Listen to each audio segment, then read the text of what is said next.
Well, I got another package for Stinky Pete today. A friend of mine paid for these parts so I could pay him back later, because it would have been like 2 months before I could save up the money for all these parts. So thank you again for helping me out. I'll pay it back as soon as I can. So I got the whole rebuild kit, bearings and seals, and a new ring and pinion for the differential. So I just checked to make sure these outer bearings are the right one, which they are. That means the seals and the rest of the kit should be good. So until the right carrier comes in, let's get some of these bearings in place.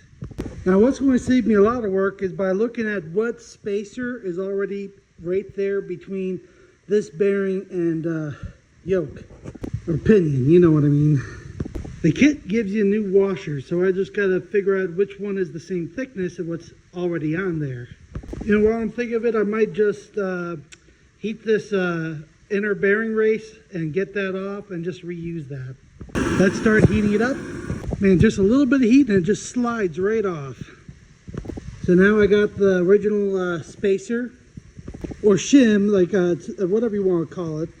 Okay, I see it's 30 thousandths of an inch, but I'm just going to reuse it because there's nothing wrong with it. Saves me a lot of guesswork. So I don't have a bearing press, so I'm going to run this down to the house and press that on. Now with the new bearings, I like to put a rag on the inside of them and take the old bearing and tap it in. So it's top, bottom, left, right, you know, it just top, bottom, left, right, until it seats all the way. Just like that. Either reach down, make sure it's seated all the way, or go in there with a mirror. Okay, I don't know where it is at the moment. It's okay, I could just feel, so I could feel that it's bottomed out. Now, same thing with the seal. You tap it in until it hits that little lip right there. That's done. I messed it up just a little bit, but it's still okay. At least it's not a two-piece seal. Now, a lot of tractor trailers have a two-piece seal. There's an outer part, and then there's an inner part that goes on here, and they spin together.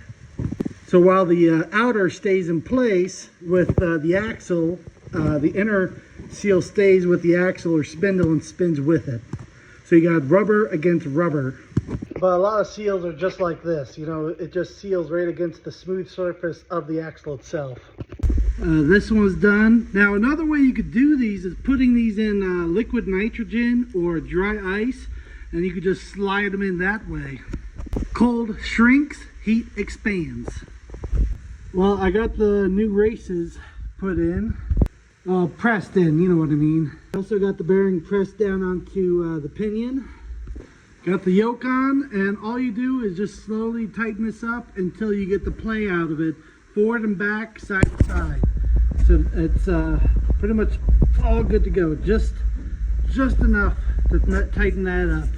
And there's practically no guesswork with original shim on the back. I ended up using the same crush washer. It was perfect.